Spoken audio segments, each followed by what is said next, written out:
presentation, we will be talking all about sin. The contents of this video were taken from the Compendium of the Catholic Church. Therefore, Daniel, what is sin? Sin is an offense against reason, truth, and right conscience. It is a word, act, or desire contrary to the eternal law. It is an offense against God in disobedience to His law. It wounds human nature and injures human solidarity. Christ, in His passion, fully revealed the seriousness of sin and overcame it with His mercy. Here are Lisa and Chloe to talk about the 7 capital sins.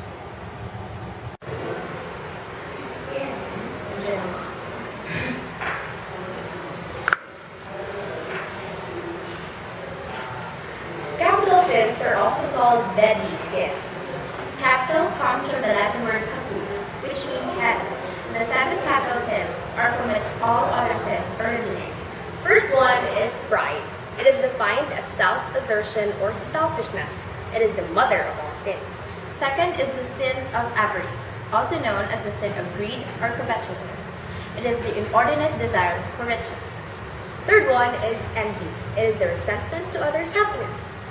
Fourth is the sin of anger, or the desire to inflict harm and destruction to others beyond forgiveness. Next one is sloth. It is the refusal, rather, to exert the will towards the good, even when it is present. Sixth is the sin of lust, or the excessive desire for pleasure, sex, fornication, and adultery.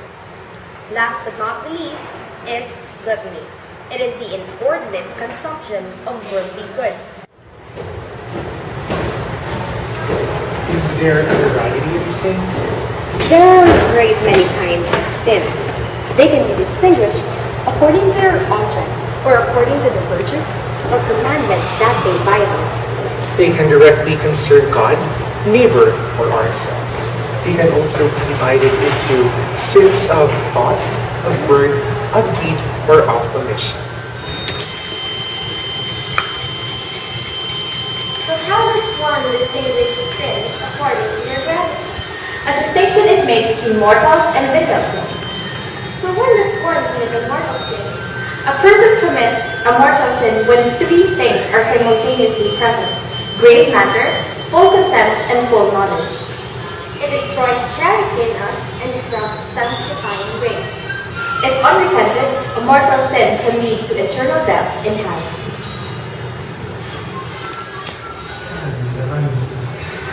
So how does one commit venial sins, Chloe? Well, one commits a venial sin when the matter involved is less serious, or even when it is grave, when full knowledge or complete consent are absent. Venial sins do not break the covenant with God, But it weakens charity and manifests a disordered affection for created goods. It impedes the growth of a soul in terms of exercise of virtues and in terms of the practice of the moral good. It merits temporal punishment which purifies. So Lisa, how does sin proliferate? Sin creates proclivity to sin.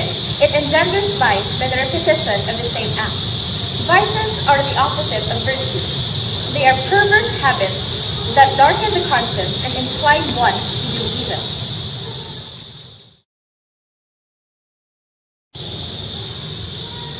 We do have such a responsibility when we totally cooperate with them. There are 3 types of cooperation. The formal cooperation, which is done by the mastermind or the mastermind of the act. The immediate material cooperation, which is done by accomplices who deliberately do what they are doing despite knowing what they are getting themselves into. And the immediate material cooperation, which is done by accomplices who do the thing they do but do not know what they are getting themselves into. Formal cooperation and informal cooperation and immediate material cooperation are morally bad, while the immediate material cooperation can be non-immoral or less culpable.